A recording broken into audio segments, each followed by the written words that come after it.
Thank you guys for tapping in. Welcome to Free Game. For those of you who might be new here, this is something that we've done bi-weekly really since the quarantine started, or since COVID hit. Really just an opportunity to have conversation, talk about things that are going on in the world, talk about business, talk about retail, talk about sneakers. Today, obviously elections around the corner, so we a little bit focused on voting, but we got a pretty intimate crowd tonight. So, we'll probably just make it an open conversation, open dialogue really about anything. We appreciate you guys pulling up, and looking forward to chopping it up with you. And we can do a round robin of our panelists real quick. Let everybody introduce themselves.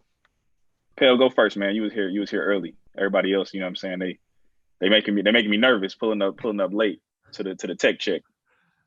How y'all doing? I'm Pell. I'm the creative director for the foundation, and I'm very happy to be here. No doubt. That's why you cut the beard. You needed to look more creative director-ish.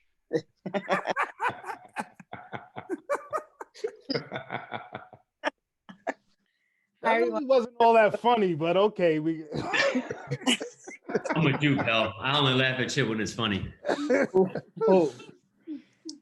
All right. Hi, everyone. I'm Sharifa Murdoch, co-owner of Liberty Fairs and owner of Envision Fest. Mr. Dre. I'm Dre Hayes, 1/4 of the foundation, one of the co-founders. That's me. Big bruh. This is Antoine Freeman here, co-founder of the foundation and thumb wrestling champion. The intro, always killing the intro. Ari, go for it, bro. Ari, 1/4 foundation, co-founder, and Pell's boss. He hell for that one. Now that was funny, Pell. That's some shit you gotta laugh at. Yeah. Wait till my next intro. Tune in next week. Tune in 2 weeks. Go for it, Jay.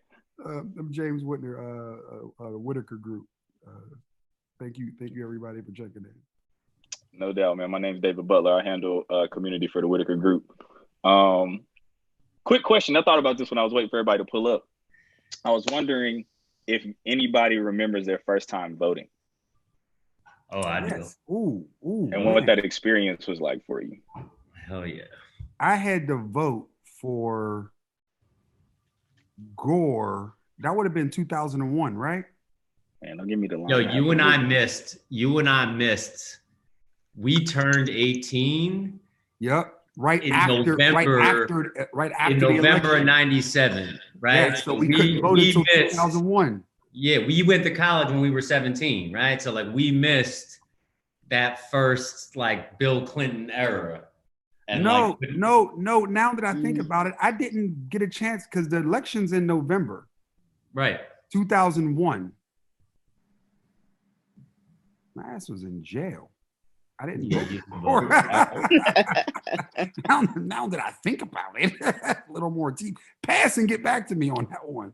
I remember, I was in college, and I remember that like I wanted to vote so bad, and I went to like 3 different polling places because I didn't know where the fuck I was registered, and they kept sending me away like it was hard to vote. Where like we live in California now, like Dre will tell you, like I have an out-of-state license and like an electric bill, and they make it incredibly easy in the state of California for you to vote. But when I went to college at Penn State, I remember just in-state college, I had to go to 3 different places before I could actually cast my ballot. 9/11 was 2001, right? Yes. Yeah. And that was the beginning of the Bush term, right? Yeah, but you turned 18 in 97. Yeah, Bush. 2000. And there was an election. There was an 2000 election that year. That was Clinton's last run. Go ahead, Dre. What was you saying? Now, 2000 was that was Bush's first year in office. So the election was in 2000. No, the election was in the election was in 2000. So his first year in office was what? 01, right? Yeah. Yes. Now makes sense. Yes. So yeah, it was Gore. Okay, I'm remembering correctly now. Yeah. Well, Dre voted for Abraham Lincoln. Nah. Well, I'll tell you something funny that you bring that up, Dave. The first time I ever voted was in '08. And what's interesting about that is, you know, I mean, I studied political science in college. Like anybody that knows me, like me and Ari talk about politics every day, and I've become more and more passionate about it over time. But also some of that is just being from Virginia and like growing up in Virginia during the time when Virginia was very much a red state. And you grow up thinking, hey, my vote doesn't matter. Doesn't matter who I vote for because this state is going to always be Republican. It's always going to be this. And that was, the ignorance of my youth. And even for somebody who studied political science in school, the first time I ever voted in my life was in '08. No, it's interesting because what I was going to say about Gore is, and Ari, you hit it right. Being wanting to vote, wanting to be a part of the process, and going in and voting for Gore. I remember that was the first time I watched them take it away from us, right? And this is me.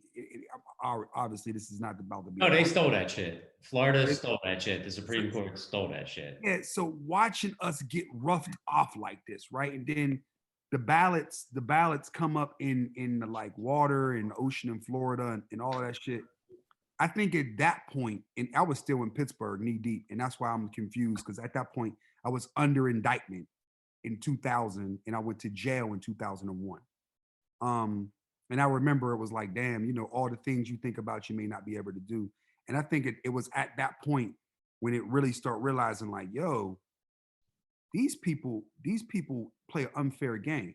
Like this is bigger than winning by a few votes. We got to get out here and really, really get at this, or they'll take our rights away from us one way or another. So I think to your point, I think at that moment I realized that I'm sure on all the documentaries they'll say Bush won, right? But I don't know how I feel about that. He lost the popular definitely. vote too, P.S. Bush started the trend of losing the popular vote. Yeah, and I think so it's always a fucked mentality when like a person can be in office that literally doesn't represent the populace from a voting standpoint. Like think about any other republic in the world where the majority does not dictate who's in office. Like why would land matter more than people? And you know what, Dave? Let's try something different since we got so few people on this call and there's so much action. Marquita's already super active. You want to pull her on? Like, I mean, there's everybody has the ability to unmute themselves. If you got to, what I'm saying, toss it in the chat. You can type in the conversation, guys. Everybody, today we're gonna run a little different since the intimacy of the conversation. Just hop off of mute and turn your video on, and we could just have a conversation, right? And just have open platform today because and we're gonna continue the conversation. But I didn't want people going in the chat when we could just jump in the conversation. Definitely. And I mean, to the point of Marquita was talking about, since SC is like the same way as Red State, she said she didn't want to vote anymore. I just dropped a link in there to an interesting documentary. It's called The Voter Suppression Playbook, and it talks about the way the Republicans gerrymandered their way into having all of the advantages that they have now as far as Congress. So it's a pretty interesting watch. It's about an hour and a half. Sorry, Drake. David Olson is saying he can't unmute. Zuna is saying he can't unmute. Give me 1 second. And to your point, right? I don't always want to be the dude that's super subjective, right? But I'm going to say it. I'll give you 2 words to make you vote in South Carolina. You ready for those 2 words? Amy Harris. Lindsey Graham. like, yo, you got to go to the polls just for that. Like, yo, dude is a savage. Like he cares 0 fucks about like having truth or this dude literally took and take right or wrong. They blocked Obama and said, hey, you shouldn't be able to make this. You shouldn't be able to make this decision this late in your term. used my words against me, and he said, we'll never do this, and asked to be recorded saying it. I mean, this is amongst other things. And then he done it. Like, yo, this dude is proven to be a slime ball time and time and time again. And bro, he's on the television screen every night, from Fox News to whatever internet ad to Instagram Live, begging for money. Yes, you seen that? I seen it last night too. Yo, I'm getting outraised 9-1. Like, help me. Yo, listen. And wow. I'll watch Fox News. I'll watch Fox News. Me too. You got to. Short of Hannity, which makes me want to just punch the TV. Yeah, but you got to watch this shit. You got to. Yes, but CNN after 11:30 is getting kind of radical too. So both news is like they do other shit now. They're not fair either now. Yes, no, you can't listen to it. It's like so far left and so. Don Lemon lost me, man. He's like pissed now, you know. So it comes out Cuomo too. They're like angry now. So it's a different. Yeah, but I'll say this, and I'm naturally more liberal, but I do consider myself to be independent. It ain't like Fox News, because I watch Fox News. No matter how liberal they get, it is not like Fox News. No, listen, it's I want to believe that CNN is at least grounded in fact and less about and I think I'm more independent than liberal, but still very liberal. No, I'm very liberal, right? But independent in thinking, right? Because we're pragmatic liberals. It's different. Like it's not just the ideation. Like you also like have Republican values in terms of like financial and other things, just not, you know, Republican politics. Well, but I would argue that just because having good financial sense doesn't make you Republican, right? It means I'm saying that there's fundamental things that like you probably agree with. The party does not represent, just like there's fundamental things I agree with it for being liberal, but like Democrats don't represent that to me. Well, but it's interesting that you say that, right? Because when you start thinking of, that's the reason why we need leaders, politics is broken, and everybody on the screen should run for office somewhere, right? Because the idea of some of the things that we're arguing about is utter bullshit. The fact that we need to argue about how we balance the books is like, the deciding factors on balancing a book shouldn't be if someone starves or somebody gets a tax break to make more money. That shit's crazy in and of itself, right?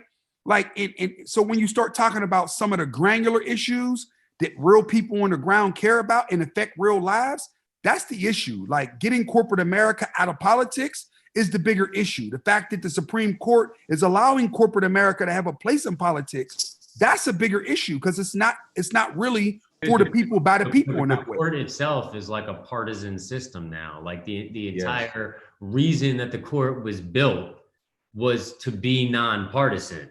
And like now the court itself is literally set for the next 50 fucking years, like on partisan lines. It's crazy. Yeah, well, listen. Go for it, David. You should be able to. David Austin has got a question for you guys. You should be able to. And everybody, listen. Be heard in this conversation. Come off the mute. Jump in. Otherwise, James and I are gonna go back and forth for like. Because me and Artie. If you need to be unmuted, just hit me in the chat because everybody was muted when they came in. I got to unmute you once, and then you'll have control. So if you need to get unmuted, just hit me in the chat, and I'll get you unmuted.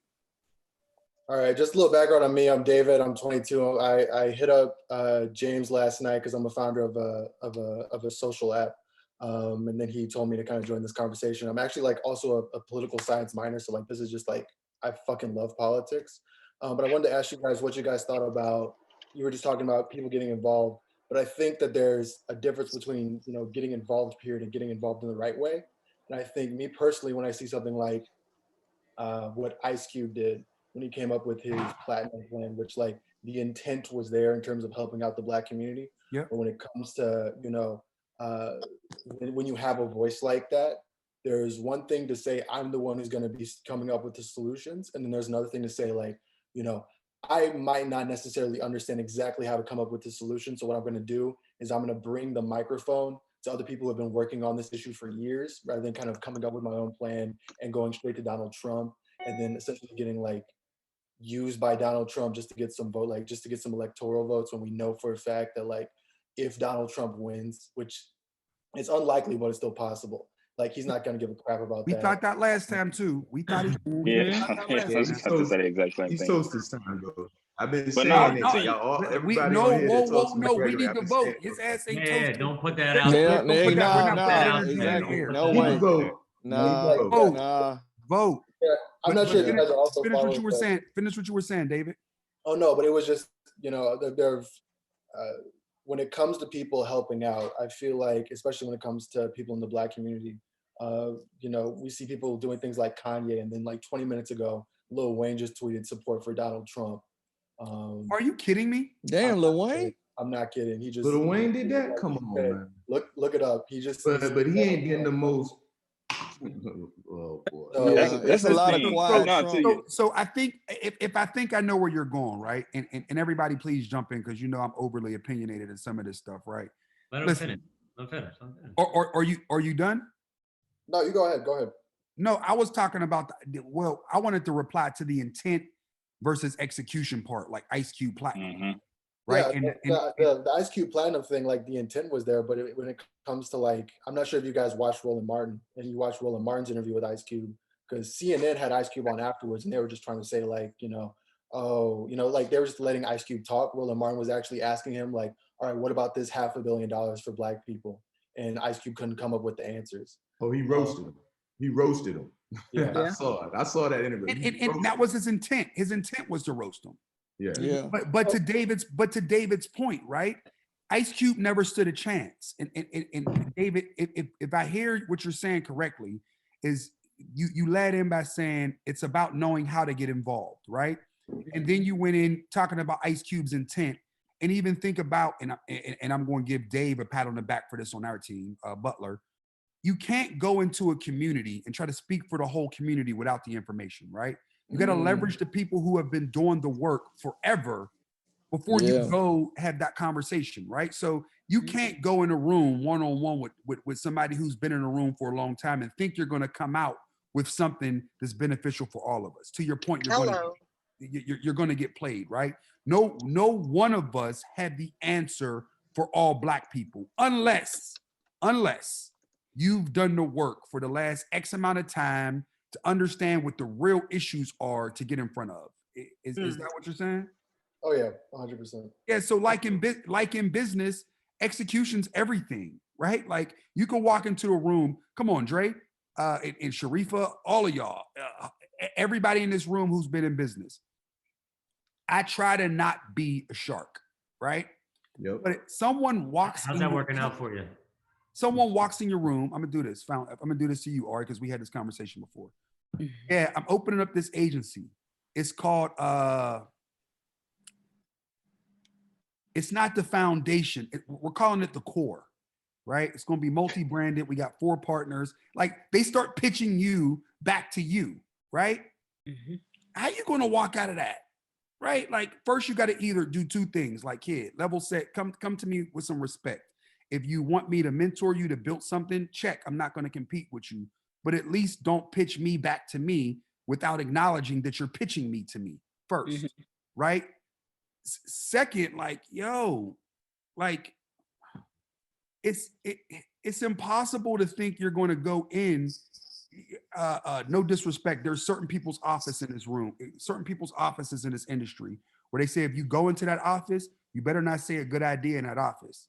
Because if you walk out of that office, that idea is going to get used by somebody else, right? Sharifa, you know what I'm talking about. Dre, y'all know what I'm talking about, right?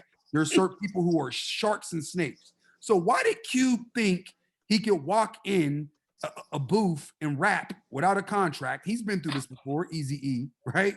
He's been through this before. You going to just hand Trump your masters and walk away and think he ain't going to take complete advantage of you and make you the face of his campaign? Like, you just want people to be smarter. Nah, for sure. I think that's the thing too. It's like that's the interesting thing about like celebrity. I think I saw it was like a meme that was going around. It said so many of our activists want to be celebrities now, or so many of our activists want to be famous, and that's a problem. And I think that's the core part of it. So to David's point, it's like I think. And then part of like obviously how we're approaching this is like, you know, let's elevate voices for people who are doing that work and giving them access to more people and giving them more platforms. Because that's one of the things. As someone who is registered independent, that's something I'm thinking about. Is like more than likely I end up having to vote Democrat because of the lack of options. So it's like, and you think about politics as a system and how you started being in like young Democrats and young Republicans, and then at that point, you know, you run for something, you sit on the board, and then you do like there's a career kind of trajectory for it. It's like, what's the independent track for that outside of just having a platform, i.e., you know, Trump being able to, you know, debo his way into the Republican Party. But I think that's the interesting thing that I'm thinking about now and unpacking like in my personal time is just like, what does it look like to create a system where you can lift up independent candidates and give them the experiences that are necessary to validate them in political spaces?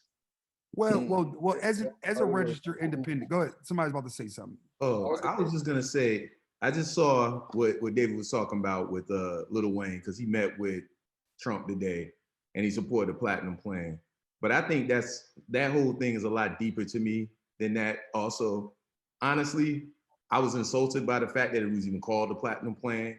They know it's like dog whistling. It's so much wrong with what's going on there. And now when you go down and you read the plan, and then even with criminal justice reform, and that's the thing that really throws me off, right? Because yes, he may have been the one that signed the law for criminal justice reform, but the only reason why criminal justice reform finally passed is because the drug problem in the suburban white communities have become so bad that it became something that Republicans wanted to fight for. So when you had the opioid epidemic, you had the meth situation, when all those people were starting to get locked up for drug offenses, it wasn't brown people anymore. It was white people. And I'm not making this about race. I'm just saying exactly what I see. It did not become a problem to reform the criminal justice system and make some changes to the sentencing guidelines until there was more white people going to prison than brown people. And that's real.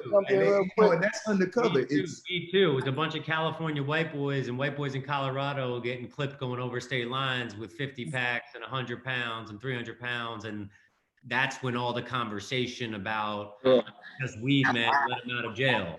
When it was legal to grow out here and these dudes were we know those dudes, right? Yes. So, and it's interesting. So that's one of the things. And, you know, unless you're really reading about this and studying and really paying attention, there's always something else that's going on behind the scenes. You know, I know Antoine is on here, but one of the things we talk about all the time, he always be like, Dre, man, I hate politics. It's all BS, you know, because there is a lot of BS. And a lot of people don't know that. But that platinum plan, and, you know, and I read it, yes, there's things on there that sound good on paper, but we all know it's bullshit. And that's what really pisses me off. And they're playing it just like somebody would play to, let's say in some respects, to uneducated voters, and they'll try to play to what they need. That really is like one of those things where they're like, let me dangle this chain in front of you, this gold chain, this platinum chain. Like, and, you know, and that's just how I feel. Maybe I'm off, but that's what I see. Yeah, Philip was trying to jump in. Go for it, bro. Follow up on you. What you talking about, Dre? My name's Philippe. I've been, you know, following you guys. I'm sorry. Funny enough, Jay, I've known you way longer before you've known me. I'm a beneficiary of what they call that CARE Act. I don't even have a vote. So it's just interesting to me to see how all the dynamics of both parties is playing out. And I don't understand how everybody's knocking Cube for at least sitting at the table. At the end of the day, whether we hate Donald Trump or not, he is the president of the United States. He's the one that signs the executive orders and is not passing the law unless it has his signature. So I hear a lot of people knocking him for sitting at the table, but I don't hear them talking like what y'all talking about, specific parts of the platinum plan. Check. And to your point, yeah, very, very true. No one's knocking him for sitting at the table. Keep going. Okay, so secondly, I'm recently coming out of the feds. With that being said, I was in there with a lot of people who Biden put away. How you gonna look at their family or people coming out and say, okay, vote Democrat or vote for Biden? Man, I can tell you, I know I can name off the top of my 10 people right now if you want me to. Everybody that's in on crack laws. And listen, I got a brother that can't get out right now, and we try everything under the sun. He got 20 years. He's in on Biden's crack law. I hear you, man. I know your family, Jay. So that's how I say I know you long before you know me. Yeah. I know Rock. You know, I can't wait till Rock come home. That's my man, good Muslim brother. That's my man 100. Check. But it's just interesting to see, okay, get Trump out, get Trump out. Shit, Trump got me out. Yeah, I understand what you're saying, Dre, that it wasn't until the smaller people or, you know, Mexicans, white, whatever you want to say, I'm out on it now on house arrest. If I had a vote, I would vote for Trump. But I'd vote for Trump. I do want to address what you just brought up, and it's interesting because they'll say that it's the 1994 crime law, you know, and they'll call it the Biden law. But if you really look back and read how that was presented, and this is the thing about government, and this is why it's very important for everybody to get as educated as possible about government. When that law was first proposed, the 3 strikes, you're out, it wasn't supposed to be for drug offenders. Now, then the law goes to Congress. That wasn't what Clinton wanted. It was the 3 strikes, it was for violent offenders. But then when it goes to Congress, you got to deal with a Republican legislature, then everybody gets in there. There's not one person that makes any one law. But let me finish this, James. So what ends up happening is, and when that bill goes through, obviously it has greatly oppressed our people. There's been so many of us that have been thrown in prison because of that law, right? Then there's the other part of how our system works is the way, because our system is unequal to begin with. So that law had a problem because the way the sentencing guidelines were. But if you go and you dig deeper, it's not always attributed to one person. So I understand what you're saying, and people deal with what's close to them. So there are people that are getting out of prison because Trump signed that law, but they don't pay attention to the politics every day. I mean, at the end of the day, this is one of the things I hear you, brother, you saying that you would vote for Trump. But you do recognize he is a racist. Dre, let me go. That's Dre, what I have a hard time reconciling with. Dre, let me go right there. Right? Mm-hmm. Listen, Philippe. It's Philippe, right? Yeah. That's it. Philippe, Dre, and this is the catch, right? Because what you did is get granular and personal, right? Because when you've seen people busted at the rates, and how much time did you do? I ain't even finished my time. I'm on home confinement. I still got 3 years left, but I was blessed because of that to get out to be able to go. But check where I'm. That's why I say I don't have a vote. So check where I'm going with it, right? When you're sitting and someone affects your situation at that level, right? That was good that he done it, right? Right. But you know, because you did time, right? And you also know you got to look at everything else too, right? To Dre's point, right? Because you haven't had a chance. And listen, I'm not here to take nobody's individual vote away from, but to Dre's point, when you step back and look at the whole picture, right? Just no different than think about why we all done what we done to get there. If we would have had better, we would have done better, right? If somebody would have said like, yo, I'm gonna give you these pens, bound for $1, sell for $3. Go over there. You can sell these pens. It's legal. You would have ran at it, right? Right. He's taking those opportunities away from us, right? So it's a joke on us. Don't be a part of the system that locks us up, and then expect me to give you some level of thanks for releasing me. Now it's appreciated. It's appreciated, right? But you can't call me a nigga, a nigger in the same breath and think I'm a be okay with that, if that makes sense. Like, because it's just if you already see, even if it's a false agenda, he's pushing it somewhat. So and when you say think of the whole thing, I haven't heard Biden say one thing about, okay, like to Dre's point, maybe the crime bill that he sponsored didn't turn out the way he initially wrote it up. He said it. But at least acknowledge and say, look, Trump did this, so and now I'm gonna try to piggyback and at least correct that situation. Even if it wasn't 100% my fault. If I get in office, I'm going to try to correct that situation. But in I acknowledge it, I understand it, and I'm going to try my best to correct it. He has acknowledged that, like. No, he acknowledged it, but I didn't say he going to correct it. Like, yo, I fucked up. Yeah. That, you know, I was part of something that was fucked up. I've heard that. I heard that part. He had you know, he fucked up. So something about Trump, he would never admit fucking up, no matter how minor or major, right? And Ari, let's keep it funky. Trump is pandering. Listen, bro. He's most picture of Lil Wayne out there to treat people like they're That's- fucking stupid and say, look, Wayne he's like me. It's like it's listen, I'm gonna say it to you a different way, Philippe. And stop me if I'm disrespecting you when I say it, right? Exactly. Because I never wanted this, like, just because we done time don't mean we criminals, right? Absolutely. Who you are has nothing to do with that time, right? Nothing to do whatsoever. Check, right? So with that being said, like when you pull back and think about, like, yo, just because someone does something good, don't make them good. Does that make sense? When they've consistently been bad, right? But when you look at somebody who, and listen, this is not about a candidate, right? I'm very, very fuck Trump because of his body of work and what he's put out. Less about his policies. Listen, I've made a lot of money because of Trump's policies and tax policies, right? Right. But I can't vote with my pockets.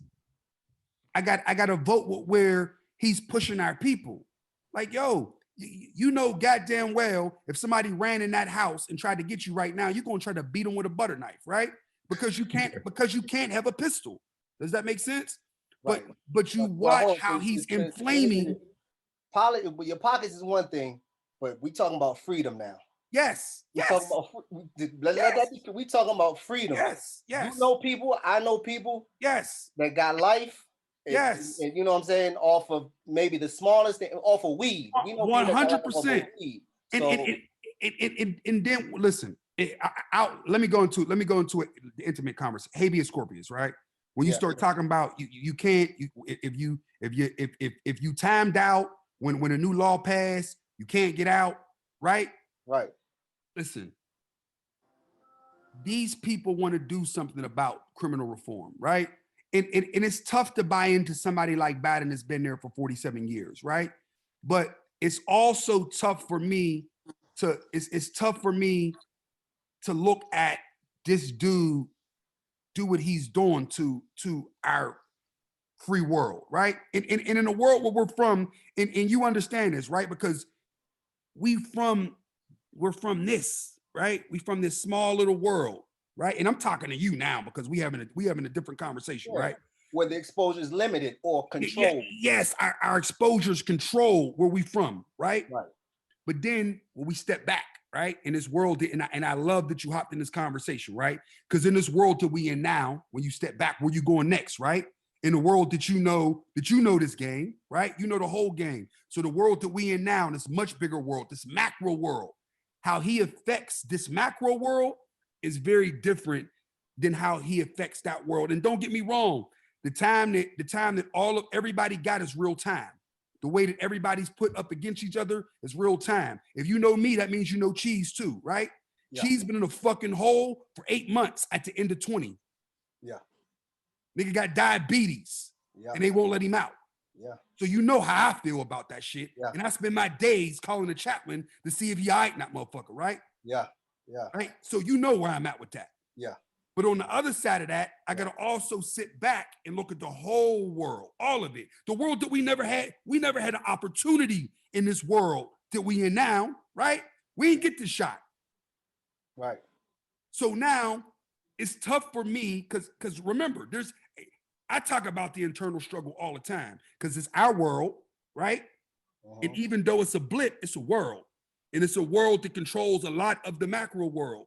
Yo, I can't let one collide with the other, right? Because now I know the macro world can affect that world, but the power, your power, right? And I'm not trying to convince you from Trump, because if you would have hit me and we'd have had another conversation, the conversation would have been, yo, what you doing? What you trying to do next? How could I help you? How could I help you expand that opportunity to get next, right? So when you would end up meeting some of these same brothers and sisters from a different way, right? Yeah. and you pull back and understand, you start to see like, oh shit, I see how this is affecting that. You know what I'm saying? When you can't walk in a room, at X company because it's all white men and women who look at you a certain way, and you can't get whatever opportunities because that's the shit that he's affecting. That divisiveness affects us as a whole culture more than it does the blip of a culture that we're from. And once again, I'm not minimizing at all, never will, because I am Whitaker. That's where I'm from. That's what I'll always be. It made me who I am today, right? Yeah. But in the macro world, yo, this dude's a terrorist, yo. And that's them as harsh words. But what he's waged, he may not have said fuck niggers, right? But by inflaming white supremacy, you're saying the same thing. Real shit. Yeah. Sorry, y'all. We hijacked the conversation. Hey, let me tell you. Eric Sanders. For that, my dude. Hey, for that. Eric Sanders had his hand up. I'm gonna let him jump in before he. Yeah, y'all went in. That was I don't know deep. how you gonna follow it, but go. That was deep. That was deep. But I mean, I just look at it like this, though, man. Like how they always push the gray hack of 2016. You know what I'm saying? Like that's the same thing that's going on now. You know what I'm saying? The Kanye shit, the whole, you know what I'm saying, Lil Wayne shit. I feel like the Ice Cube shit. I feel like all of that's part of a bigger hack.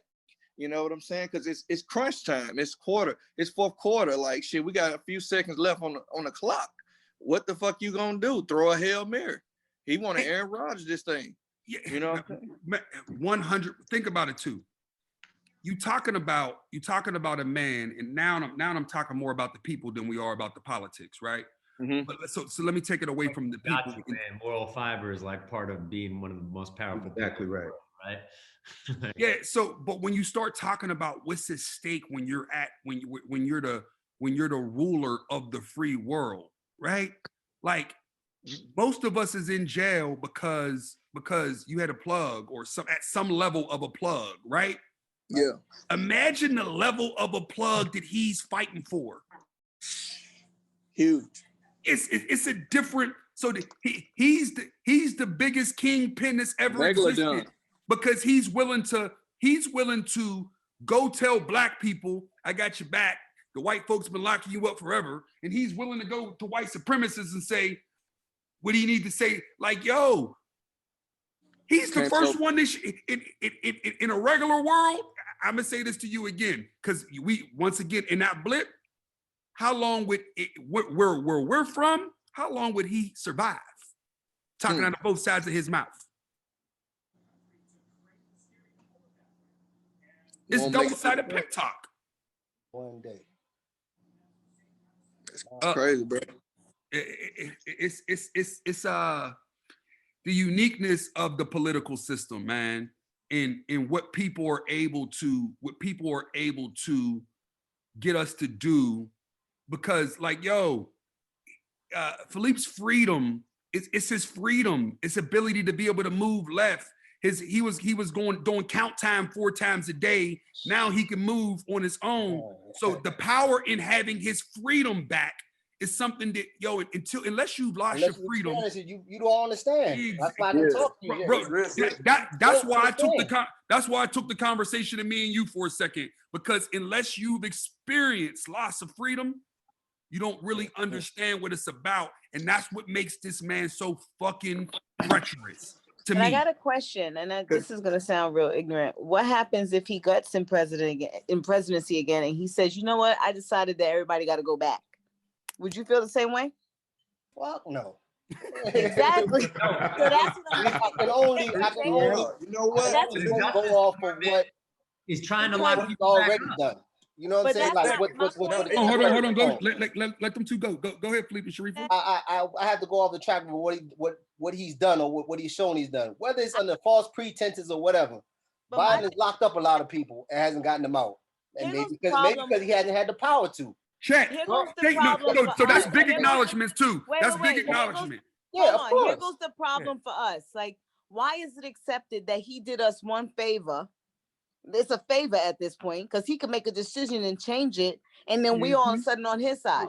At the end of the day, he's using us. He's using Ice Cube. He's using Kanye. He's using all these people to get our vote. When he was saying "fuck you" all about a good year ago. Yeah, Sharif, modern day okay. Let me respond to that. It's modern day slavery.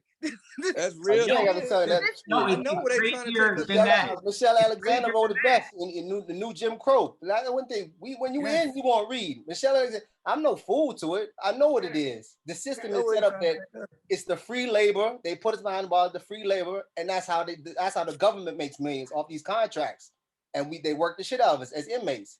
I understand that's how the system is set, but to respond to that, the one favor is, like I said, it's something that he's put into order. So whether it's temporary or it sustains for longevity, I can only go with that, knowing that he's done it already. Well, that's the bigger. That's not enough. That's the bigger problem. Right. William Barr, the Attorney General of the United States. Yeah. Every drug case that they let out, for every motherfucker they let go, the Justice Department is doing everything in their power, do the research to go lock motherfuckers back up, reverse that shit, and put them right back in jail. So Trump's saying one thing, and his personal lawyer, William Barr, has his Justice Department going after the people right at the hearing the day they're out. Yes. 0 fucks given. So he can tell the Black community, look what I've done. Look what I've done. Obviously affected people, personal, that's fucking very real. But he's also let people get out and put them right back in jail without having to admit that he did it. So and it's also twofold too, right? Because you right now, and let's talk about prison reform a little bit, right? And it's interesting because you got to come home from jail, right? But then when you get there, when you get home, you need real opportunities, right? Correct.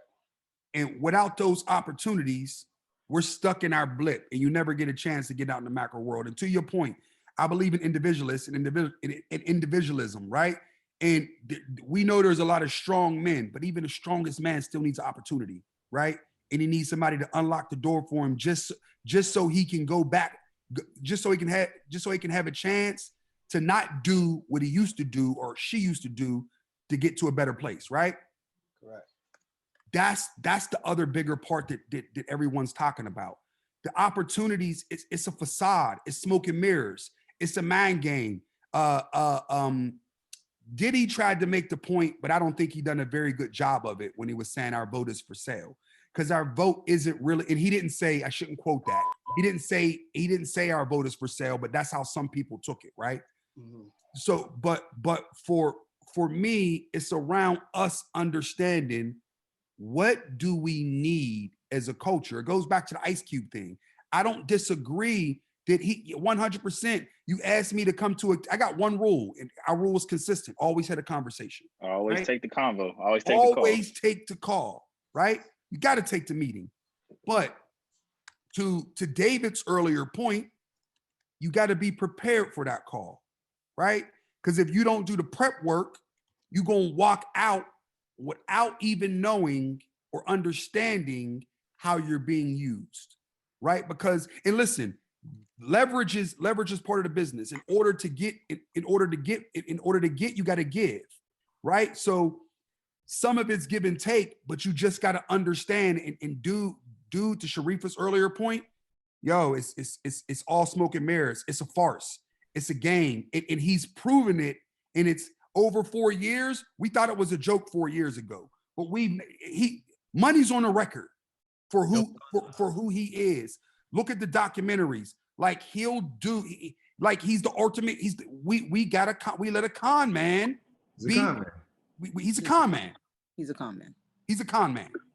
Well, what I was gonna say, James, is even when you start to look at what's going on, and this is, like we've been focused on the man, and then even when we start to look at the politics of it, man, if you look at what was going on in Florida when they were gonna let all those people who had got out of prison be eligible to vote.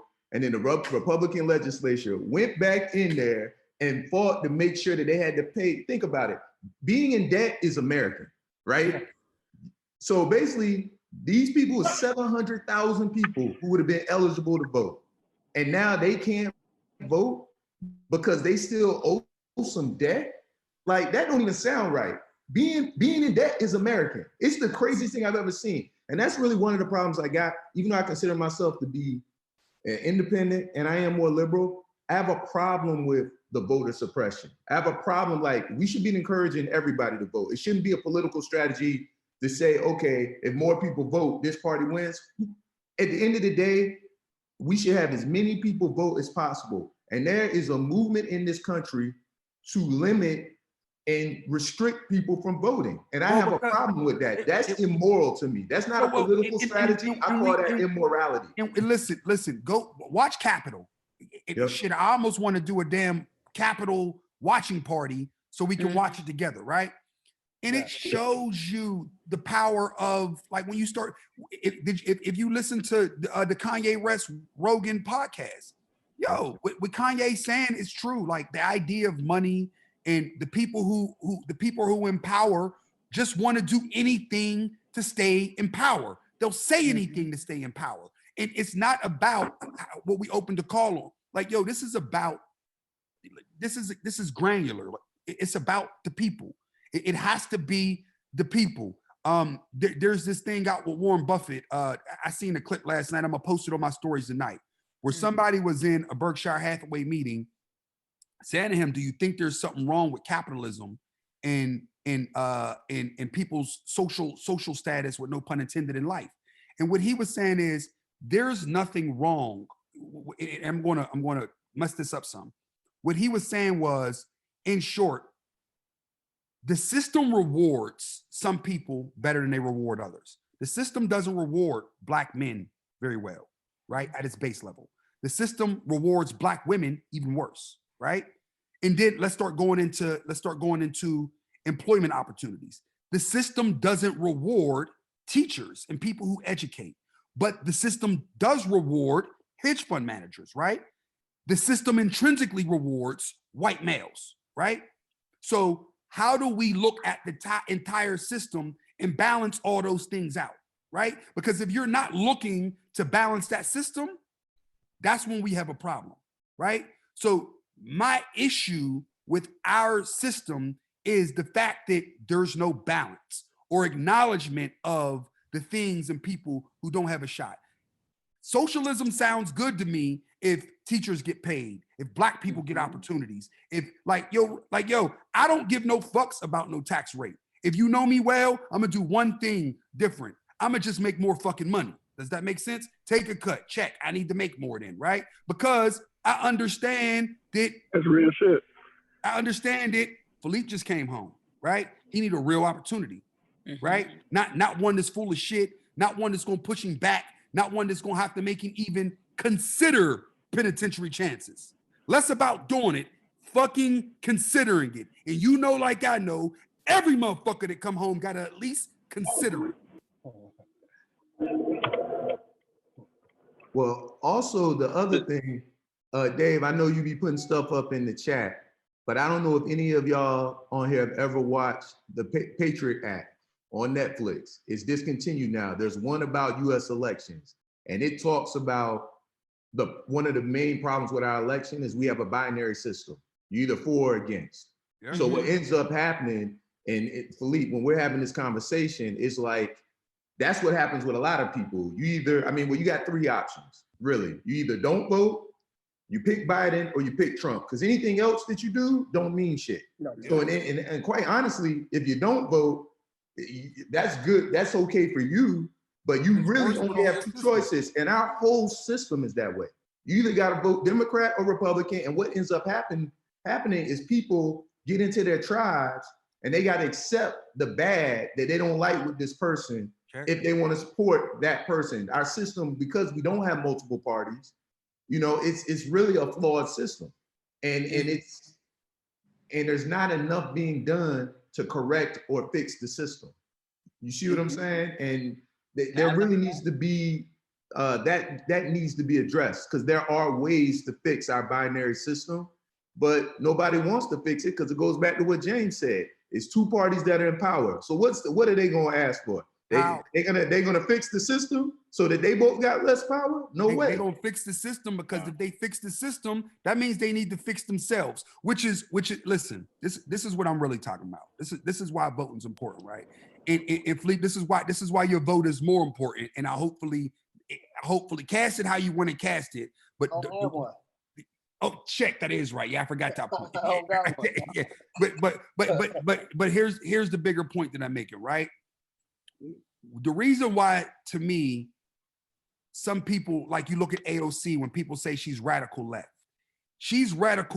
because she only sees, to Dre's point, binary, right? That's the word, right, Dre? You either one side or the other side. But what happens how many seats are there in your local city council? How many seats, even if it's at your fucking local? It varies. Yeah, it varies. But Charlotte as an example, Charlotte is 11. Yeah, so my goal is this. How are we participating in the process?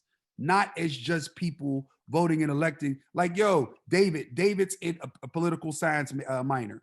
He's saying he loves political science. How old are you again, brother? 22. He's 22 years old. If he loved the process, right, and he got a runway in front of him, right, and he's really passionate about it, and he got a good foundation, and he's a good human being, we need to rally behind this brother and figure out how do we seat him for the right reasons, not because we want something from him or we need him to do something. We need to look at our whole system, holistically, and we have to start thinking through the system, Philippe, the same way we think through our granular system, right? Because we know that through and through, right? We can see it coming. We know somebody coming around the block. You know the conversation. You know what's coming, right? If we're able to get that granular with the macro system, that's when we get real change, right? So for me to think with that, not to cut, give me your point. I just want to piggyback. If David now was, and this is something I think which I see way more in the black community than I see in the white community. If David now has all these good characteristics and decides he wants to join the Republican Party or he's a Republican, then a lot of people back on, oh man, No, that's not true. Because I don't think, to our point though, I think this, bro, it's not about party anymore. Yeah. It's about right and wrong. I don't care what party he's on. I don't care. I'm not in the voting Democrat or Republican. I don't give no fucks about that. Come on, yo. Once again, in our granular world, how many stories do you hear? How many stories do you got to hear before you get to the truth? Does that make sense? That's why I said referring back to our granular world, right?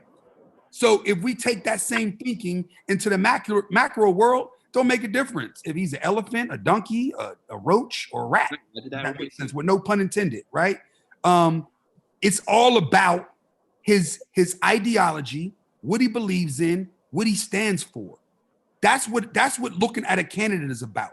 Looking at a candidate is understanding who the candidate is. What's their record? What's their history? What are they going to bring tomorrow? Who do they stand with? Why do they stand with them? Yo, Philippe, in their mind, they demon at us because we criminals, right? But you already leaned into this conversation. Having this conversation lets me know you're a good brother. You already said some things to let me know you're well read. I've watched my cousin change, come home from jail, right? Fight the demons, come home from jail, and me fight with him in jail, back out of jail, in jail, go back to jail, right? And have to go through the demons and struggles all in it. And I'm sure you talked to him the same way I did, right? Yeah. So how can't we not eliminate that, but now say, like, so and we're watching him change, we ain't judging him. We love him, right? Indeed. So now we got to be able to look at all of our people the same way and say, yo, listen, we got to give people real shots to be people and represent our people the right way. Democrat or Republican, that don't mean nothing no more. That all that political shit that exists right now is broken. So now we got to start looking at the people, the issues, and the things that affect us at large. Yeah, I agree. Can I ask? So add on to both James and what Dre was saying, I think there's like two kind of flaws that I noticed, especially in the Black community. Yeah. One in particular is people who have the voices in our community, like people who have the what's it called, like the opportunity to speak about these things. They're more, and I saw an interview with Malcolm X about this too. He mentioned this way back. They're more like celebrities who are in the position to say these things, and not people like you were mentioning, like what Dave would be, someone who's interested in political science and actually strives and does the work for it. So I think that's something that we need to like take into account. Like some of these people who are saying these things, like let's say Ice Cube, I guess he did some of the work, but he's not really, he wasn't in that place to do that. He was there, and he's a celebrity in our community. Like, if you look at like the white community, most people who are in power in politics, they're politicians. Like, as I guess aside from Donald Trump, I guess he's just a celebrity, got lucky, I guess. But aside from him, most of the people who are there are actual politicians who like grow up, go to school, and then do the stuff to learn these things, to have these kind of voices. So I think that's something that we need to grow up and like have more of, like in our future, like especially with like stuff like David. He's 22, poli-sci major, wanting to like learn this stuff and go this pathway. I think that's like the right way that you were talking about. And then another thing that what Dre was talking about with like the actual just government itself, it's too black and white. That makes sense. Like it's too, like especially with like the system in the general, like it's too binary. Like you were saying, it's this or that. It's never, life is not like that. It's not black or white. It's literally all gray area. Like stuff is case by case. You can't have the same exact idea for one thing with a situation that's not the same. If that makes sense. So I just think there's just a few things that we have to like as a community kind of face and overcome to help with this situation. Listen, I agree with you wholeheartedly, right? And if you look at and I'm gonna just talk about my personal journey, right? For me, that's why it's always been about our team and building a brand around us, because I agree with you. Man, Philippe, I appreciate you being on this conversation, because you make the other part of my life more real, because you're not thinking about it. I'm looking at a part of it, right? Yeah. When you start thinking about what we value as a culture, that's the first part, right? Like we only value material, not only, and I'm not going to put that on our culture. We've been, and I want to be very, very pointed with my words. We've been mentally enslaved to not have a lot, and the system has glued us. The system has glued us and held us back from being able to get to a lot of places. So we want to celebrate when we win, right? And we so used to not having, did we celebrate? And we so used to not having for long that you ball when you get, right? Because the celebration isn't long enough for us, right? So now, for me, coming from where we come from, right? In looking at how we move, when I got out of what I'm calling the granular world that we lived in, right? The streets, and got into this macro world, Hutch used to say it to me all the time, endlessly. He used to say it to me all the time. And he didn't know what he was saying to me when he was saying to me, but he said it a lot. Like, yo, Jay, it's a bunch of different ways for you to sell jeans. You ain't got to sell nothing else. And he didn't say those exact words, right? But he constantly let me know that, like, yo, listen, there's opportunities so you can start seeing the world long. You don't gotta be cool. You don't gotta lean into, like, you don't have to be prideful about needing to struggle. Like, there was times when in this business, I was fucking struggling, but I refused to revert back to that life, because I knew if I did, what the potential outcome could be. And you know the sad part about it though? When I was 17, I was a little scared of the outcome. I ain't scared no more. That's why I work here more. That scares me. Does that make sense? So I take the passion that I have now and pour it into these youngins. And that's what, man, listen, I could do this. I can show y'all. I can Instagram watches. I can show you motherfucking $250,000 art pieces. I can do that, right? That's not what this is about. This is about David. This is about Malik.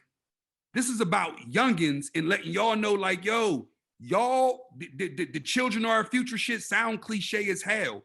But at the end of it, if we don't, as old heads, and I consider myself an old head and coming up, we had G's and them as the dudes who put tools in our hand and let us know if you go to a certain spot, they're gonna try to touch you because you from here, right? That's the kind of mentorship we need to give these youngins. So we let them know that you don't need to be a celebrity to go into politics. That my Instagram is open to give you the mentorship. Like, yo, David, I encourage you to keep being excited about politics and invest and do the work and have the courage to run for office. Because everybody's going to tell you you don't stand to everybody going to tell you every reason why you'll never be able to make it. And then you'll be president. Does that make sense? So you're right. So this platform, what Free Game is about, it's about that. It's not about the people who are on here. Sharifa has been doing amazing her whole career. Amazing, incredible. This is a Black woman who pulled herself up. Dre Hutch, they from Virginia. Dre might have grew up on the beach, but he ain't have nothing. These is people who ain't leading with chains and jewelry. These are people who are something, who have character and who, no pun intended, built a foundation for themselves, and they stand on that foundation, not on material things. And that's what this gotta be about if we gonna ever really have a chance. Sorry for keep going on soapbox. Y'all got me turned on today. That was real. I had a quick question. This is Rashard. You're saying earlier how things are black and white, and I listen to this probably about every week. As far as like really getting to that next level of it, we know the problem, like getting to really make a difference. Do you feel like it's more about Black people just getting more money to really put money together as a collective and make a change? Or like more people just getting in politics in general? Like, what do you really feel like will get us that next step further, even if it's just a small one step to get to the next level? It's both. Yeah. And simultaneously, Yeah. Shard, obviously, I can't pretend I don't know you. I know your path, so you got to look into the human. I can't tell somebody who's interested in donuts to go be interested in politics, right? We all got a path, right? Yeah. But what we have to do is unify as a community, right? Ari is Jewish, but like this dude fighting like he's a Black man. Like he wears our struggles like I wear my struggles. He gets more mad about me being discriminated against, or I shouldn't say more mad, at least as mad as I do, right? So it's about us unifying and us all committing to be better so we can be better collectively, right? And like everybody can't, David started it earlier. Everybody can't just jump into politics. Dave Butler says it all the time. Everybody can't jump into politics. We got to support the people that are best at what they're doing. Sharifa's the best at trade show. The foundation's the best at what they do. So we got to look and we got to encourage people to be their absolute fucking best for us as a community. And then we got to put our best forward. Yeah, my thought process is always trying to get people to take the things that you always have to follow what you're passionate about, because if you don't do that, you won't stick with it, right? So I always tell people that you got to definitely do all of these things with liberation in mind, right? So if you want to be a basket weaver, dope. How can you weave, no pun intended, liberation into basket weaving? Like if you want to be a swimmer, if you want to be an actual politician, if you just want to run a business, if you want to cut hair, whatever it is that you're passionate about, whatever that thing is, it's like you can always create ways for that to be a part of what liberates your community and what opens your community, what opens up opportunity within your community. So it's about doing it your way, but that comes from you taking the time to do the self-discovery to figure out what it is that you like. And from there, it's like, again, doing it with that in mind. Like, okay, how can this be a platform for me to be able to make things better for the person that's standing to my left or standing to my right, or the person that's in the same, situation as me, or the person that comes from where I come from. So that's one of the things that I always say is like, do all things with liberation in mind. And from there, you'll start to see that collective impact. Because if you do it, if you cutting hair with liberation in mind, you're going to talk about it while you cutting somebody's hair. If you know what I'm saying, if you working at Amazon and you're doing it with liberation in mind, when you actually catch that person on that porch and you dropping off that package, you gonna make sure that you have a good interaction with that person and let them know that you got their well-being, you know what I'm saying? And it'll just exude throughout the rest of your life, you know what I'm saying? So I always try and encourage everybody, follow your passions, but do your passions with liberation in mind, and you'll ultimately take care of the rest of your community. Yeah, man, listen. Go, I think like sometimes it's like everyone gets so focused on like big picture shit. Like, how do I have massive change? James has talked a lot about this. 100%. Taught me a lot about this. Chantel's taught me a lot about this. Sometimes, whether you're from the same place or not, you're around people and you recognize shit that's going on, little ways you can help that might be very minor to you or your skill set. And you can help someone on such a minor scale. Just reach out and ask how they're doing, or, I think I can maybe save you a couple bucks on that, and start to influence these younger kids around you, and it has this tremendous impact on them. And then they're able to influence their friends and their family. And like, sometimes some of the easiest ways to help like change a generation is like starting with a household or starting with one person, and it ultimately can affect 10, 20, 30, 40 people. And we all at times get focused on like, for some of us, it's not about running for office. It's about doing what James does, right? Creating a platform where like a regular kid can talk to someone that most people can't talk to or feel like is unattainable. So there's a lot of different ways to do it. And a lot of it's very easy. It's just recognizing that it's that easy. And Ari, and to you and Dave's point, go ahead, Sharifa, you saying something? No, I just want to also say you can also just collaborate with some people. Like, I think it's important for you to definitely speak to your peeps around you. I know for me, I don't make any move within business side unless I'm talking to these guys here. And having like what James is doing with this conversation is very collaborative. Like, we're all on here together speaking to you guys. And I think it's important that you take note of that, because I think sometimes we always feel like we got to do it on our own. And that's not always the case. You're going to always need help at some point. So everybody needs somebody, right? Everybody. Yes. I don't know how strong-willed you are. Like, everybody needs somebody. Yeah. So I'm just saying, I think it's important to remember that, and remember that you got people to talk to. And even if you don't got people to talk to, there's this open forum right here, and you can always ask for help on whatever it is you need, And the other part is taking this, because there's power in this conversation, right? And I just had I've been having these conversations with different people over the last 3 or 4 months. And one of the ones that I got was around mirroring, right? In around what? Mirroring, like mirroring how you see yourself and what you put out to the world as a leader. To it say it again. It's you put it in a conversation. It's Malik or Malik?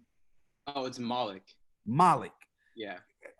What Malik was saying, the idea around like being cool or popular, right? And being a celebrity, to be like yo, your power isn't in popularity. Your power is in what you do every day and how you show up as a person and how you lead, right? And I think Ari and Sharifa, we're all saying the same thing. Your power is in who you are every moment. And what this person was saying to me, right, is what you put out in the world is what other people can grab onto and understand and get comfortable being themselves, right? And that energy that you put out when you lead with collaborative thinking and you lead with love and you lead with being an amazing person, but you also lead with being a tenacious worker. I tell my team all the time, us doing purpose don't mean shit if we're not amongst the best at retail, amongst the best at experience, amongst the best, because the prerequisite that everyone's talking about is people tend to want to hear from people who are the best at something, right? So it goes back to what Dave was saying, be the best barber, right? Because when you are the best, or be the best basket weaver, but when you are the best and you lead with integrity and you lead with being a good human, you have great energy and you lead with love and you wrap all of that with purpose and liberation, we all start to be better, if that makes sense. And my challenge to everyone is that part, right? Be brave enough to be a leader, yo. Be brave enough to be the dude to say something different. Yo, it takes a lot out of me to, and I'm gonna go back to I'm gonna go back to Philippe, because he knows a person who helped raise me for right or wrong in parts of my life, right? It takes a lot of you to understand how you know you need to be brave enough to be different, if that makes sense. To say like, no, I'm a change and show everybody what I could do. Yo, ain't nobody in my family think this shit was gonna work.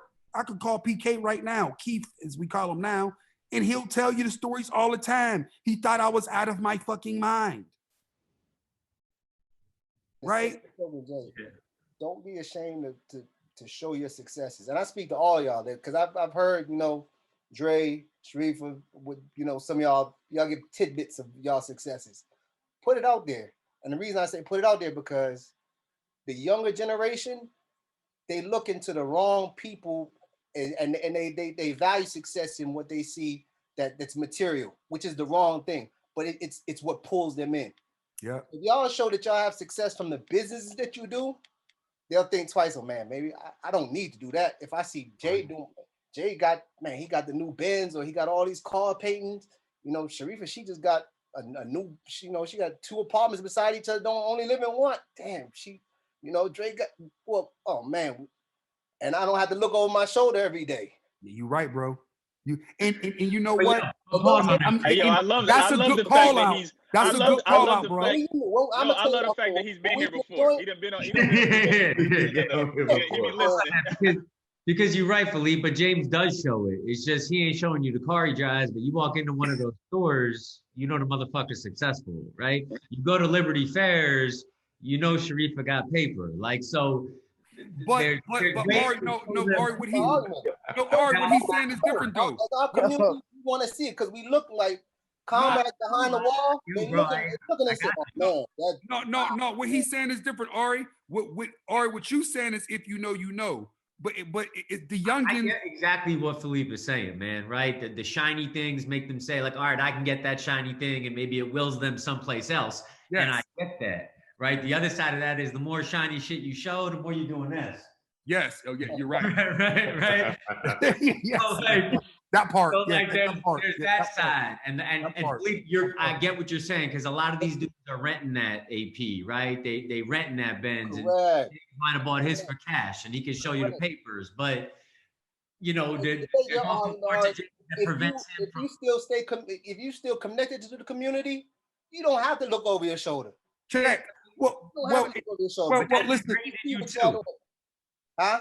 That's ingrained in you too, to be cautious, right? Yeah. There's a reason Antoine doesn't show his face. It ain't because he's scared. It's just like ingrained, right? Yeah. And listen, there's truth in it, right? And in some of the things that you try to balance it, right? Because there's so much. You outed. Well, man, listen. If a man can't enjoy his bedroom, then what can he enjoy? Right? That's how I know we're divorced. There's a fine balance, and because of how I grew up, it's tough for me to show it, and also I mentally fight with myself, right? Because like, yo, my Aunt Renee texts me every morning when she go start her 12-hour shift. My Uncle James just hit me yesterday, and I put whatever down to get him a new car. My motherfucking my brother's in a hole. Rock is in a county jail. My cousin Donald. Today, man. Rock's home today. Oh, he got home today? Yeah, he got home today. God, Let's go pick him up today. He was in Tallahassee. She's supposed to pick him up in Tallahassee today. So I'm gonna shoot you my number off the air. Yeah. You just made my day. And the crazy part is I had to hear like that's. Man, continue. Yeah, you messed me up with that one. But the catch is, it's so tough to celebrate the victory amongst so much defeat. Like, yo, I look at so many losses, and when you can't affect the losses, it's tough for me to celebrate. I ain't celebrating nothing. only thing I'm doing is making Trey and Jaden's existence better, right? Because it's tough because the one thing I had to understand is I can't change everybody. I can't get everybody to come along to do what I could do. And that even means family sometimes, right? So you got to go into the community to get people who want to work with you to do the right things and build it the right way. And then once you get a solid foundation, no pun intended, then you can start to go back and pluck people one by one, right? Then I could go into, like now 14, 15 years in, I can walk into Nike and have a conversation and say, yo, listen, I know y'all can't speak about this, but I want to do that. And they say, we're going to figure out how to support you. Does that make sense? Like, then you can have those conversations, because then, to your point, you gotta work. Like, the problem is too big. So me showing the AP ain't getting us nowhere. It's just showing that I just don't save all my money, right? So I hear you and I agree with you, but the problem is so big that we also need really big solutions when we talk about macro issues. Anybody jump in? We've been going for a while. Oh yes, let me jump in here real quick. This is a minor thing I wanted to say, just for some encouragement, because someone said something about, like, what do we do? Is it jumping into politics? Is it making more money? And the frustrating thing about Trump for me is it's really simplistic, and some people may kind of go, no one has character, but it's the lack of overall character, just in how you treat people, how you talk about people, how you address people. It's frustrating. So character is a big deal to me. But part of the beautiful thing about resistance is resistance comes in all, types of, in all forms, several forms. So some of it is protesting, some of it is boycotting or doing whatever. But I think the other part that we sometimes do forget, which is kind of what you touched on a little bit, is joy and displaying joy, because it does get discouraging sometimes to do what we all in some respects do, whether it's in business, whether you're doing it in the community, whatever, raising kids, going to school, whatever. Sometimes it can be discouraging. And if you can't see some of the good, if you can't see any examples, sometimes you take yourself, out of the race or whatever. And part of what we can do besides voting and being informed is becoming those examples of joy for our people, so that our kids can behold what they can become. Because I'm a firm believer, it's hard to become what you cannot behold. You can't see it. You can't touch it, but especially if you can't see it. And so when it comes to leading by example, and like Ari said, you might not be a politician like the young man was talking about. That may not even be your bend, but being able to be good with your family, to impact a young person, to impact an older person who they feel forgotten and displaced in this world when it wasn't always that way. I think sometimes we can get so caught up in either politics or money that we do forget people matter. And Trump forgets that for me. And not that all politicians or not that politicians in general really care about people, if it doesn't fit their agenda. But at least lie about it a little bit, or not lie about it, but just don't be so blatantly such a butthole in my face like that. And so anyway, it's a simplistic thing, but treating people well, and we can resist as a people by displaying joy. By, you were saying, James, earlier, you may not be able to do a whole lot over here, but you can make your son's life and experience different or better. Like, I think about that with my kids. I think about that with the Forge kids. You know how exasperating it is to work with one kid or work with several kids, and you've been working with them for 4 years, and then one wrong move and they are 5,000 steps back, Yep. And so you kind of want to go, forget it. I'm done. I can't even process that. But if you can take a minute to focus on the one that is doing well, that is experiencing things, that is participating in voting for the first time, or whatever, then you can survive and thrive in the midst of all of this mess. I've kind of turned off a little bit of the politics slightly, because it's so much back and forth crap. And I'm just like, I don't want to keep hearing all the back and forth. I'm gonna go vote, I'm gonna do my thing, but I need to focus on my community and joy in this space, or else I'm gonna shoot myself. You know, like it's crazy. And No, so good I don't point know, about, joy is a form of resistance. yes, and good point about we talked about the left and right some, and being able to turn off the noise, and you're absolutely right. Because when you turn on the TV now, it's really divisiveness on both sides, right? It's left hates right, Exactly. right hates left, and that's not getting us anywhere. We got to live in our personal truth, and we got to all as individuals, and I'm reiterating what I said earlier. We all just got to focus on being the best we can. And to something I'm gonna say to Philippe, because once again, you're talking to somebody who doesn't have freedom. I said this on a call earlier today. There's a cost to being the best that you can be. Like I said that earlier, like at some point I had to, as a company, we had to be able to afford to be able to wrap things with purpose. It's a cost to that, literal cost, if that makes sense. Like you can't, sometimes you can't afford to be a great person. It's not affording to be a great person. Shit. I've told stories all the time. I've watched people to come become wolves who were destined not to be, because if they weren't, they wouldn't have made it. If that makes sense.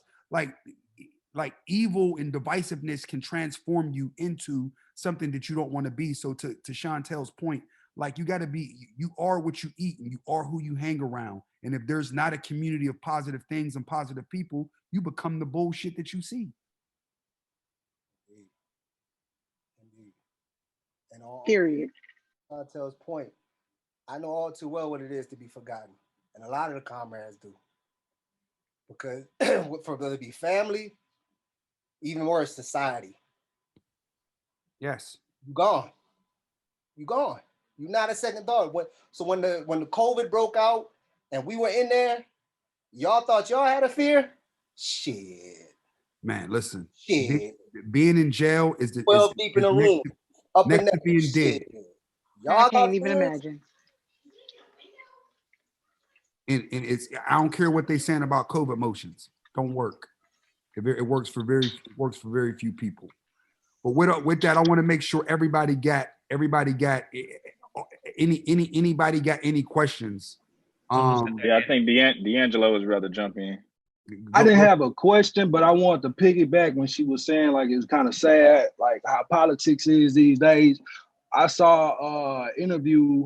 This was probably a little bit over a year ago when Denzel Washington, he was asked by paparazzi or something like that, like how do we feel about fake news? And he said something that really like blew my brain. Like he said, the problem is if you watch the news, you're uninformed. But if you don't pay attention to the news, no, if you don't pay attention to the news, you're uninformed. But if you watch the news, you're misinformed. And it goes back to like these outlets trying to be the first one with the story, not any facts or anything like that. And it's up to everybody to live in their truth, you know, and do your due diligence to society, you know, dig deep within yourself, man, and, you know, do what's right. Because I feel like I don't know what the problem, the answer is to fix all of this, but love conquers all. And it's a lot of egos in politics, I feel like, you know, I don't know if it'll ever get better, but we can mitigate at least what's going on a little bit, you know? Yeah, and Marquita said you was great. You was great in the Zoom meeting from Be Social last night too, bro. Oh, appreciate that. Yo, yeah, buddy, appreciate it. Yo, you know what's helpful to watch if anybody's ever interested is what the world says about the United States, foreign news, Russian news, what they say about the United States, the outward looking in, because I have found that to be a bit more unbiased and just kind of just information for information's sake versus I'm trying to brainwash you or do whatever. So foreign news, Russian news, NPR and BBC. NPR. Yeah, I read NPR, I read BBC nightly, right? It's you're getting, it's like almost getting an objective watch or read on what's happening. And it's funny, it's one of the things that I learned when I sat in Tokyo, and you can't watch, you don't understand anything, right? So you can only watch BBC. And you're sitting there like, holy shit, this is a completely different view on the news that I'm getting. And you're absolutely right. You gotta to D'Angelo's point, you gotta find your truth, and you also gotta find things that aren't biased. But in order to do that, you gotta find people who you can have real conversation with, which is, I think there's power in Philippe's position and coming into this conversation and being honest around with Trump, how Trump affected him personally, because that's something that none of us would be able to speak about. And I honestly probably wouldn't have thought about it if he wasn't on this call, right? But that point of view caused a level of engagement we wouldn't have got otherwise, right? And it's important to have that point of view present, because if not, you're not really getting real engagement or real people having to really think about and have to be thoughtful in what they're saying and why, if that makes sense.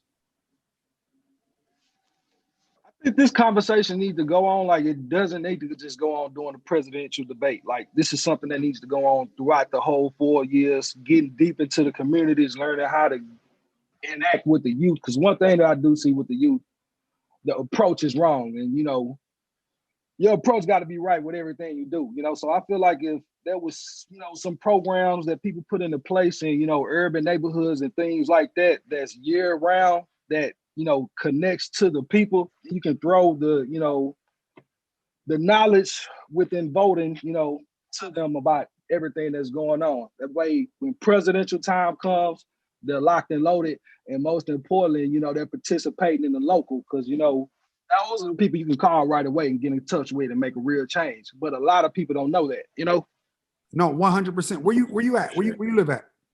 I stay in Houston, Texas. We'll be at you. For sure. Yeah, for sure. Because listen, what you're saying is, and I'll leak it, right? Post-election for us as a team, and I'll go get past it now. For us, it's about the electoral process, all of them, right? Because we don't have a voice until we use our voice every time. I don't care if we voting on who's making dinner. We need to understand that at all times, we got to participate in the process, and we have to educate ourselves when we show up to the process, because that's how we make the process better, right? So you're 100% right. And as a team, that's what you'll see us focus on. And if you see me having it, if y'all see me on Instagram talking to Kamala, know that I said what I was supposed to say, right? Know that first 30 minutes of conversation was a real conversation, and it wasn't just about me pandering. It was really her having real conversation, her wanting real opinion, and her wanting to be a point of view, and even offering back different things that we could and should talk about it in free game. And not, it wasn't political in nature, but it was just about like, yo, the process, it's important. Like, this work is important. Like, yo, once you get to big politics, it gets different, right? But it's like twofold right now, right? Because it's like, I think because of the divisiveness of who's in office right now, it's like, again, like reawoken a generation, almost like we haven't seen since the 60s, right? So step one is like, get him out. Step two is everything you're talking about, right? 100%.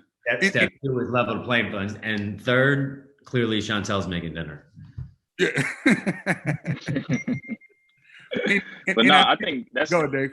I was gonna say, that's the interesting part. Like, I forgot whose interview I was watching, but they brought up the biggest point. It's like, it ain't even about. There's nothing wrong with the fact that, like, and I'm glad to Jay's point about Philippe bringing up his perspective and being honest about it. It's like, it's not the fact that Ice Cube or Lil Wayne or whoever it is going to the table. It's like, to David's earlier point, like, it's about knowing when to go. Like, you don't go 3 weeks before the election. Where was you at 3 years ago? Where was you at 4 years ago when he got elected? Like, you got to come in the appropriate time to know when and how to have that conversation. And I think that's the biggest part, is like, again, turning all of these things into something that you care about and worry about every day.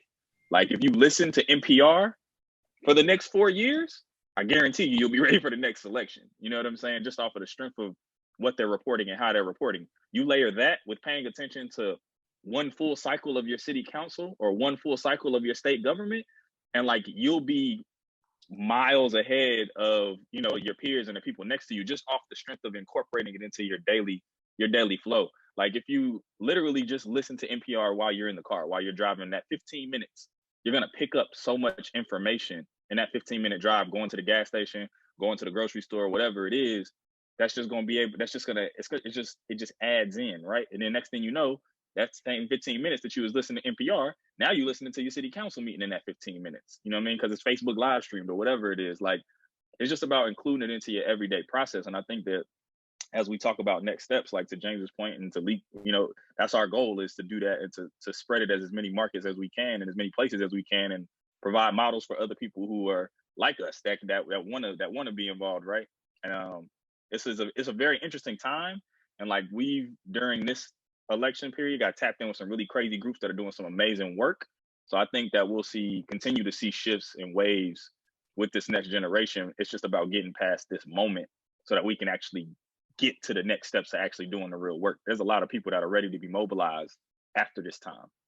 And I'll add in to another place, and also get to where our people's at.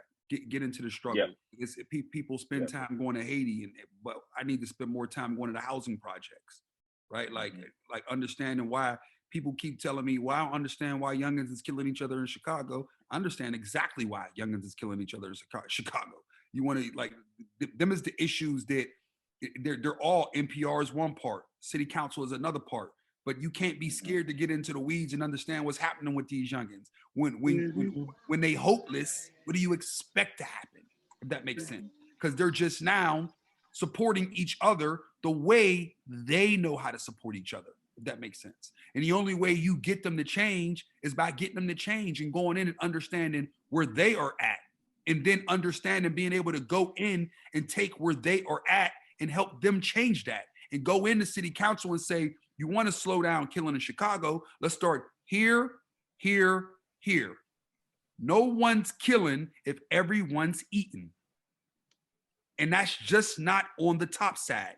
Show me opportunity, I'll show you peace. So you go in and you show them kids a real way to make it out. Give them a real option, one that they can believe in, not pandering with Wayne because he's down in Florida, or not, you know what I'm saying? Not letting some good brothers out because they deserve to be out, because it mobilizes the vote with the good brothers who got credibility in the neighborhood, right? It's about doing the work for the right reasons all the time, right?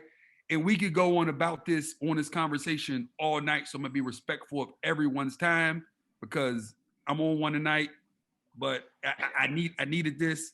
Sharifa had a very good idea for going again next week after the election, depending upon how everything goes. And we'll be here. We got it's just dropping, the flyer dropping this weekend, but we got an event 11/3 post-election kind of recap, seeing how everybody was going to the polls and all of that. So y'all will see that flyer rolling out on all the Whitaker Group social media as well. So I mean, we gotta join on 11/3 immediately after election day. If we want to do a follow-up on Thursday, that's a free game, then that works too, because 11/3 is gonna have a little bit more structure to it, but definitely there'll be more opportunities to continue the conversation post. So I definitely just wanted to plug that 11/3 event and have everybody look out for that Eventbrite link to start circulating. What happens if we don't? Because with how everything's going right now, we very well might not know who the winner is on the night of November 3rd or even November 4th. Again, it's less about watching the results and more about us mobilizing and moving towards the next point. Like, we've been building a relationship with an organization called Four Freedoms, and they have this great metaphor that this is an infinite game and that it doesn't stop. So it's more about just, again, continuing this energy from this conversation, carrying it over into the next one, and continuing to just create space for people who are interested in these things to come together and continue to talk, man. So, you know, whether we know the results or not, we'll be here to continue to talk about doing the work as a part of, like I said, including it into the everyday. So we'll be here. Well, can I add something right quick? Oh, I'm sorry. Well, I just want to throw in. To me, the saddest part, I think, is back to Sharifa's point. we even if we fall to these false hopes or these false promises, they can't be held accountable for another 4 years. You ask me about, what can I do? I can only vote off of what I've seen done. If he doesn't do it, then shit, what can I do? Well, another 4 years before he can be held accountable.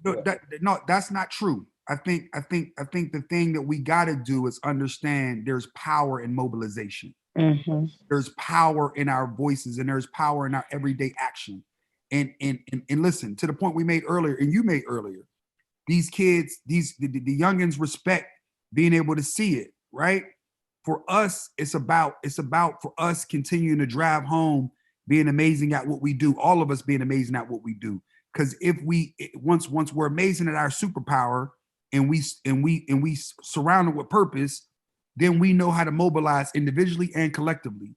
And we do that daily, if that makes sense. So we gonna start smoking people out. There's Senate and congressional elections every 2 years. There's mayoral elections and governmental elections and state representative and state Senate elections all the time. We gotta get contained. We have to get very involved in all of these processes, because one leads to another. And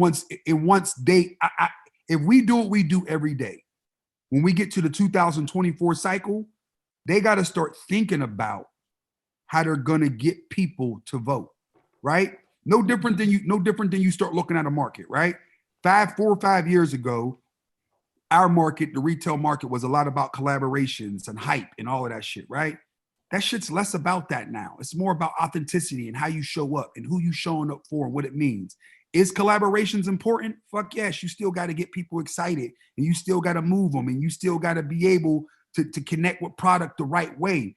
But where's the substance, if that makes sense? So that is changed. So if we change what we do over the next 4 years and how we move, they're going to have to change how they have a conversation with us. Does that make sense? The prices is going to go up. We control 100%. 100%. So we got to smarten up, open the market up. You know what I'm saying? Like, yo, it's we got to do that by doing the work every day.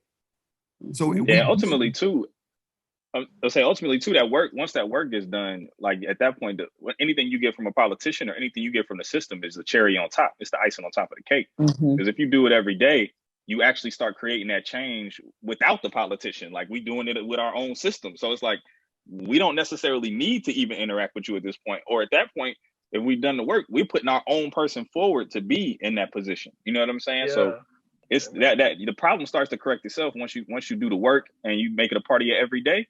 At that point, the elections become like, to James's point, the tables are turned. We're not going to you with no platinum plan. You coming with us saying, what do I need to know what you need so that I can do what I need to do. Because keep in mind, the private market affects the stock market and the political system.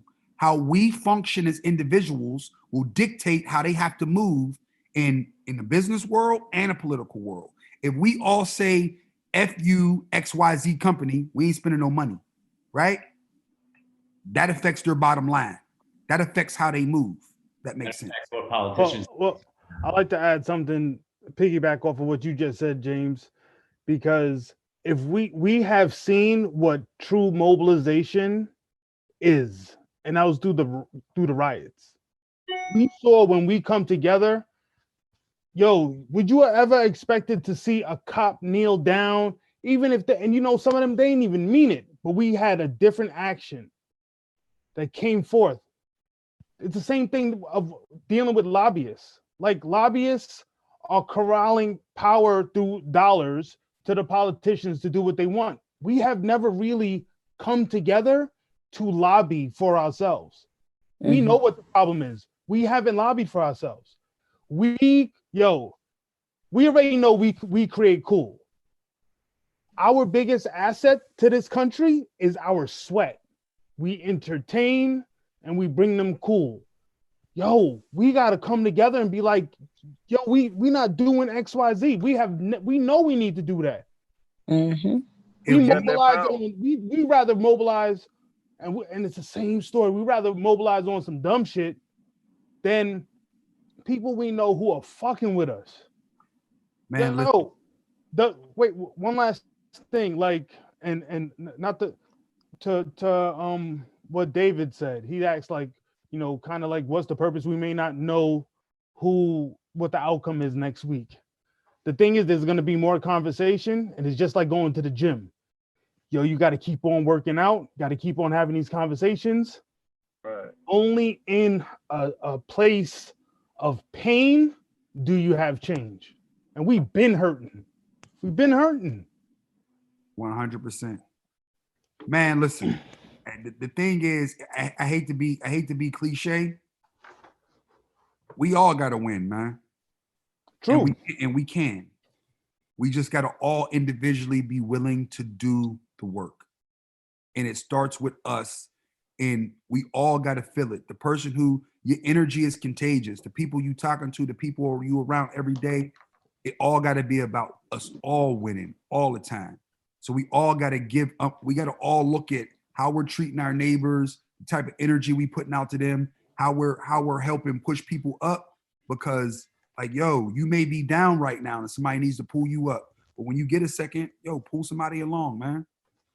Hey, but look, I just gotta let y'all know, man, like straight up, ever since, like, even with the George Floyd situation, how they killed him, and I mean, I really wasn't woke, you know what I'm saying? Like, but like after that, it just really touched me, you feel me, in a different way. And at the same time, I just knew I needed to do something more, you know what I'm saying, for my community and for the people around me, the ones I love, the ones I cherish, right? But at the same time, once I've actually found you guys and started following you guys and giving me more knowledge on what I can do, how I can help, just even from home, because I'm high risk, I can't get outside and help. I couldn't protest. I just had to figure it out from being at home, So with this has helped me mobilize me, you know what I'm saying? It activated me in a way where I just knew I just have to do more as much as I can. You can't just go to sleep knowing that somebody else could get killed tomorrow by a cop. You need to educate your other black loved one. You need to educate them on why voting is so important. You got to educate them on just everything that's in basic life other than, the music, what's new, what's hot. We got to protect our lives, our citizenship, because it just seems like they just trying to take us back to a place that we just, you know what I'm saying? That we don't belong. We belong in the forefront. We've had it harder than anybody out here that ever walked this earth, and they still trying to suppress us. They don't want us to vote. They don't want us to say nothing. They don't want us to make money. Like, come on, man. What kind of world is this? Like, dang, bro. Let us get a piece of the pie. I mean, we deserve it, Well said, brother. Well said. Bro, I heard Jim Jones say this was a while ago, but he was saying in life, you don't get what you deserve, you get what you negotiate. So I hope you know how to negotiate smart. what you deserve. That's smart. Well said, brother. Yeah. Listen, I'm gonna be mindful of everybody's time. Pell, please take a second to tell everybody about your event on Friday. Tomorrow, those who have Clubhouse, I'm hosting something at 6:30. Bill Tell Sell. I'm not talking about voting. Sorry, it's about branding, marketing and sales for creatives. So if you're there, please pull up. Help me build my room. Clubhouse is popping. Yeah, Clubhouse is definitely popping. I haven't dug all the way in. If you don't got Clubhouse, yeah, crazy. You in Sharifa? Yeah, I'm in. It's Yo, crazy. People are selling invites for a stack. Seriously? Yes, on Twitter. Crazy. I got one. I haven't been on yet. I can see it keep popping up. No. You got to get into some rooms and listen. Yo, free game, bro. Definitely got to you got to pull up on that. Oh yeah, that'll be really. Oh, trust me, I start ideating with the team already on how we going to do it. Listen, man, once we get past election, and obviously COVID also, the opportunity is going to span and how we partner and how we leverage and how we create something and give it away so other people can use the model we've been able to figure out to connect communities. It's important. This isn't about us having the vibe. It's about scaling what we do so we can be a part of the process every day. Real quick, real quick, James. I just wanted to piggyback off Comrade Pell's statement. When he speaks about lobbying, for those of you who haven't read this book, what's that? What book is that? What book? Bioeconomics by Dr. Claude Anderson. Yeah. Oh, he's the truth. Wait, can you put it in the chat? Put it in the chat. Put it in the chat for everybody. Yo, real quick, go listen to his interview on the Breakfast Club. Hold. Come on, we gotta get this in the chat. Let's slow down and get in the chat. Who y'all talking about? I'm gonna put it in right now.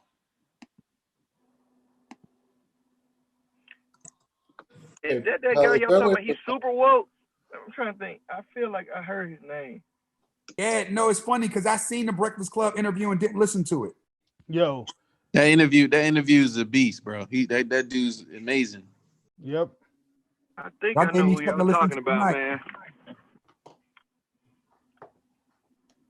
Pal, is there a way for us to like, because along with being a PS minor, I'm also a computer science minor and a business major, and like the thing that like I contacted James about was the app that I like programmed and running, and I'd absolutely love to learn more about what you're talking about. So is there a way for me to kind of learn more about that kind of stuff? How do we get people in Clubhouse? Oh, about the app itself? You want to learn or you want to get in? I want to learn from what you're talking about marketing and all that kind of stuff, about marketing my app. What's the book into? What's the book called? So it's called Powernomics. Powernomics. Yeah.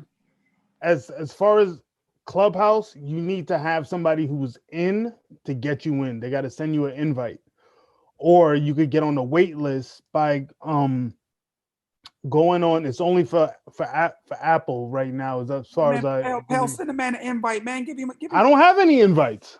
You only get one. Wait, you only get one invite. Who's the one that said that they got an invite? Who was it? Dre? I got it. I did. So this is what it's $1,000. I tell you how I got mine, because I had read an article about it a while ago. So Chris, go and shot me a text one night. He's like, "Yo, you know about Clubhouse?" I was like, "Yeah, I read an article about it back in like late spring," and he was like, "Yeah, you got to get an invite or whatever." So I went do my research, and I went on there and I signed up. Right, to be on the waiting list so I could check it out. And then somebody I know, when I signed up, immediately sent me an invite. And let it go just then. So somebody must have saw my name come up. I was in their contact. Yeah, your name will populate to those people who know you. And I guess if somebody got clout, they pull you into the wait list. They pull you inside. I don't know how I got it. It was like just join, and I clicked and joined and was a member. I ain't in that shit. Yeah. Yeah. You will be. No wait. Listen. Eventually, we all be. This. They're making a cool guy club right now, so everybody. Yeah, it's in beta. It's in beta. They working the kinks. Wait, but they're inviting people every day. So like, yeah, just go to the app store and at least get on the wait list. Who knows how you actually get in all the way if you don't have an invite? No, I think they know strategically somehow, some way they want in it. Yes. Yeah. Yes. All right, but with that said, everybody, I appreciate this was a hell. This was dope. I love the intimate nights because you can really get in. You can just let stuff fly out of your mouth, and you ain't it's been on fire. Y'all been on fire this week, man. It's been crazy, man. Straight up. And James, just so you know, man, it's been lit, bro. God, leave, man. Straight up. Go ahead, Hutch. What bullshit you about to say? Go ahead, say it. Bro, I mean, you said about 85 cuss words, but you tried to mute yourself on the last one. Just let it go, man. How about that? Yo, James, you were on point tonight, dude. You were on fire tonight, man. That was some like raw emotion. That was banging, bro. Well. The difference is when you start talking about some of the basic things, and normally you don't get a chance to have people, or at least you're not mindful of the history you got with people, and then you hit certain connections because then you start to talk to, there's another part of me that just it exists very much so, but it doesn't need to be represented. It's representative in who I am. But when you speak to that part of the struggle, it's just different, man. Like it's different. Powerful, bro. Yeah. So that's that. But yo, I appreciate each and every last one of y'all investing the time. It's meaningful. Like we can't be better without each other. So I appreciate y'all. Appreciate you, bro. Y'all take it easy, man. Likewise. All right, peace. Peace. See y'all. Good night, y'all. Everybody have a good night. All right. Be safe. Have a good one.